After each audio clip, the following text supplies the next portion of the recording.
Hai guys, topik hari ini kita bakal ngomongin tentang GoTrade. Jadi GoTrade itu adalah sebuah investment apps yang memungkinkan kita, investor Indonesia, untuk berinvestasi di US equity market atau pasar saham US. Imagine kita bisa berinvestasi di some of the best company in the world, seperti Disney, Facebook, Nike, Starbucks, maupun Tesla. Dan buat review ini, gue akan bagi ke dalam 4 poin utama, yaitu pertama gue akan menjelaskan alasan ataupun rasional dibalik kenapa kita harus berinvestasi di saham Amerika Serikat. Yang kedua adalah due diligence ataupun background check. Gue akan coba menjelaskan ke kalian siapa sih perusahaan di balik GoTrade ini dan apakah aman untuk berinvestasi di platform ini. Yang ketiga adalah pros and cons, yaitu kelebihan dan kekurangan yang gue rasakan secara pribadi ketika menggunakan aplikasi ini, yang mungkin bisa menjadi referensi kalian sebelum memulai investasi di platform ini. Dan untuk poin terakhir adalah verdict ataupun kesimpulan, dan apakah gue merekomendasikannya kepada kalian. Gue akan kasih timestamp ke setiap segmen yang gue sebutin sebelumnya. So, bagi teman-teman yang nggak punya banyak waktu, bisa langsung skip ke bagian yang menurut kalian penting ya. Nah, jika kita melihat dari sisi return-nya, pasar saham US adalah salah satu pasar saham yang secara jangka panjang maupun jangka pendek memberikan keuntungan yang superior dibandingkan dengan pasar modal dari region-region lainnya. Berikut adalah data dari research JP Morgan Asset Management yang membahas tentang annualized performance dari berbagai pasar saham. Bisa kita lihat return rata-rata ataupun CAGR dari indeks S&P 500 dalam 15 tahun mencapai 9,9% per tahunnya. Atau jika kita compound selama 15 tahun, mencapai 412%. Hanya kalah jika dibandingkan dengan Cina, di mana return ataupun CAGR selama 15 tahunnya mencapai 11,9%, atau jika di compound selama 15 tahun, mencapai 540% per tahun. Sebagai komparasi, pasar saham Indonesia sendiri memiliki return sekitar 7,88% per tahunnya dalam 15 tahun terakhir, dan jika di compound mencapai 312% dalam 15 tahun. Sedikit overperform dari emerging market secara keseluruhan, di mana hanya memberikan imbal balik sekitar 7%. Dan di slide selanjutnya kita juga bisa melihat performa berbagai pasar modal dalam dua skenario jangka pendek yang berbeda, yaitu sebelum vaksin COVID-19, di mana situasi pasar penuh dengan ketidakpastian dan volatilitas, dan juga sesudah vaksin COVID-19, di mana sentimen-sentimen positif mulai bermunculan, dan juga disertai dengan pulihnya ekonomi kembali. Bisa kita lihat saham US masih merupakan top performer dengan return kurang lebih 10% sebelum vaksin dan 20% setelah vaksin, yang majority dikontribusikan oleh big tech dan cyclical stock.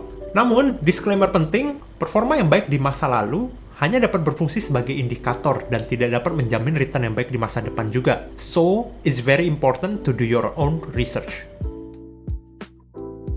Secara operasional dan legalitas, GoTrade ini dijalankan oleh TRX Securities yang berbasis di Singapura dan juga berafiliasi dengan Alpaca Securities yang berbasis di Delaware, USA sebagai clearinghouse-nya. Jadi, ketika kita melakukan transaksi saham melalui aplikasi GoTrade, transaksi ini akan diproses melalui API-nya Alpaca Securities yang kemudian akan dieksekusi dan divalidasi oleh mereka dengan market clearing Amerika atau yang sering disebut dengan NSCC. Dari sisi kredibilitasnya, TRX Securities ini merupakan salah satu perusahaan rintisan yang di-backing oleh beberapa VC dan akselerator ternama.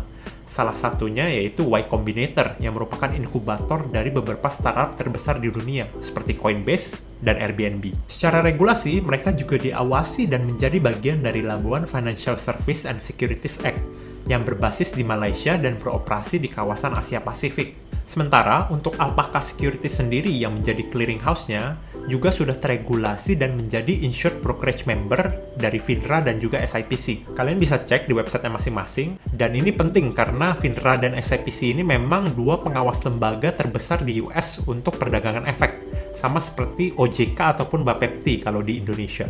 Nah, dengan memasukkan dana kita ke insured brokerage yang sudah terdaftar di FINRA dan SIPC, kita juga di-cover hingga up to 500.000, termasuk di dalamnya 250.000 dalam bentuk cash jika terjadi apa-apa dengan dana kita. Namun di sisi lain, belum terdaftarnya GoTrade di OJK maupun Bapepti, dan juga tidak adanya kantor cabang GoTrade di Indonesia, menjadi faktor resiko utama yang harus diperhatikan juga. Karena seperti kebanyakan internet broker besar lainnya, terlepas dari kredibilitas mereka di luar negeri, hingga saat ini masih banyak yang diblokir oleh Bapepti karena belum memenuhi unsur legalitas di Indonesia. Ngomongin soal kelebihan GoTrade, hal positif pertama yang gue alami adalah proses onboardingnya yang effortless dan enjoyable banget. Bayangkan dari proses download aplikasi, registrasi, hingga mengisi form KYC saja hanya memakan waktu sekitar 20 menit. Lanjut ke poin nomor 2, dari sisi user interface dan user experience, salah satu fitur kuat dari GoTrade adalah tampilannya sangat modern dan user-friendly. Jadi ketika kita sebagai pengguna baru pertama kali menggunakan, serasanya itu seamless dan intuitif banget. Satu fitur favorit gua adalah adanya kurasi saham ke beberapa kategori-kategori tertentu berdasarkan karakteristik bisnisnya. Sebagai contoh seperti teknologi, ESG, SaaS, dan yang masih banyak lagi. Hal ini sangat memudahkan bagi investor-investor baru dalam mencari saham yang mereka inginkan. Namun, berkaca pada dua sisi, tampilan GoTrade yang terlalu gamified dan simplified ini juga menjadi kendala, terutama bagi investor yang sudah lebih berpengalaman ataupun sophisticated investor. Karena tidak seperti kebanyakan aplikasi sekuritas lainnya, tampilan GoTrade ini sangat minim sekali dengan indikator teknikal maupun fundamental yang biasa ditemui pada aplikasi jual beli saham lainnya. Lanjut ke poin nomor 3, dan juga salah satu poin quote gue buat GoTrade adalah tidak adanya minimum deposit, tidak adanya maintenance fee, dan juga free biaya top up, free biaya komisi beli, dan free biaya komisi jual. Ini tentunya ideal banget ya bagi investor retail seperti kita yang dananya terbatas yang mau mulai investasi di saham US. Karena ya supaya modal kita tidak tergerus oleh fee. Jika dibandingkan dengan kompetitornya seperti Interactive Broker ataupun Tiger Broker, mereka hingga saat ini masih mencas sekitar 0,005 USD hingga 0,01 USD per lembar saham yang dibeli.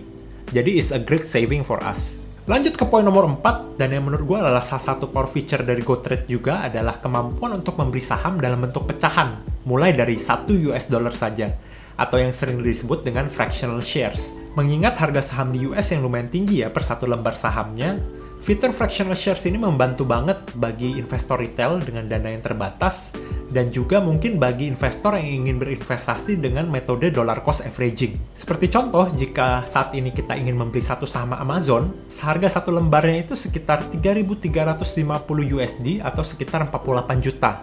Nah, dengan fitur fractional shares ini, kita mampu membeli saham Amazon dalam bentuk pecahan yang lebih kecil, mungkin misal sekitar 10 juta untuk 0,2 shares. Dan keunggulan terakhir dari GoTrade adalah kemudahannya ketika kita ingin melakukan deposit ataupun top up ke rekening GoTrade kita. Deposit dapat kita lakukan melalui bank lokal dan akan diproses secara instan jika kita melakukan top up di bawah 1.000 US dollar, dan akan memakan waktu sekitar 3 hari jika kita melakukan top up di atas 1.000 dolar. Selain itu, GoTrade juga sudah support untuk melakukan top up ataupun deposit melalui virtual account, seperti virtual account BNI, BRI, dan juga Mandiri.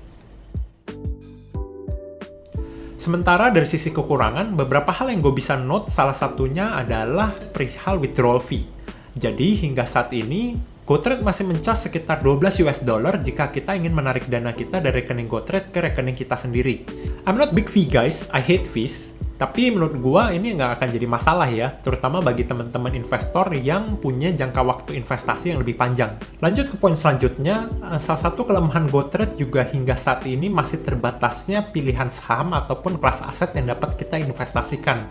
Jadi mungkin saham-saham small mid caps ataupun saham-saham, terutama saham ADR ya, jadi American Depository Receipt, think of like Tencent-nya China, BYD China, atau mungkin Nintendo dari Jepang, itu hingga saat ini belum tersedia di GoTrade. Jadi karena harus melakukan request terlebih dahulu sebelum akhirnya ditambahkan oleh GoTrade seiring berjalannya waktu. Selain itu, hingga saat ini kita juga belum bisa melakukan transaksi options, warrants, futures, ataupun short selling melalui GoTrade. Sehingga, ya, no Wall Street bet action for us right now. Tapi bagi teman-teman yang memang ingin berinvestasi di saham-saham yang lebih populer ataupun big tech stock, sosnya tidak akan menjadi masalah dan bisa menjadi alternatif yang baik. Problem ketiga yang gue temui adalah batasan day trading yang di limit hanya bisa melakukan 3 kali day trade dalam 5 hari bursa dalam seminggu. Sehingga bagi teman-teman yang melakukan day trading atau scalping bisa coba mencari alternatif broker lain. Sementara pribadi buat gua dan kebanyakan long term investor lain sih sosnya nggak akan menjadi masalah berarti. So, sampailah kita ke kesimpulan, menurut gua GoTrade ini adalah salah satu alternatif investasi yang baik banget bagi long term investor ataupun yang dananya masih terbatas ya, untuk mulai diversifikasi ataupun investasi di saham US. Jadi mungkin bagi teman-teman yang dari dulu pengen beli big tech stock yang sering banget kita pakai sehari-hari, sekarang udah lebih aksesibel dan mudah dijangkau. Namun points to note, terlepas dari kredibilitasnya di luar negeri, belum terdaftarnya GoTrade dengan OJK dan Bapepti juga menjadi faktor risiko utama yang harus kalian pertimbangkan sebelum mulai berinvestasi di aplikasi ini. Gue sendiri cukup impress dengan aplikasi ini dan berencana menggunakannya lebih lanjut lagi. Karena memang dari dulu gue pengen banget invest di saham-saham US, namun terkendala seringkali karena entah komisinya yang terlalu tinggi, atau proses registrasi yang berbelit, ataupun aplikasinya yang seringkali diblokir sehingga harus menggunakan VPN.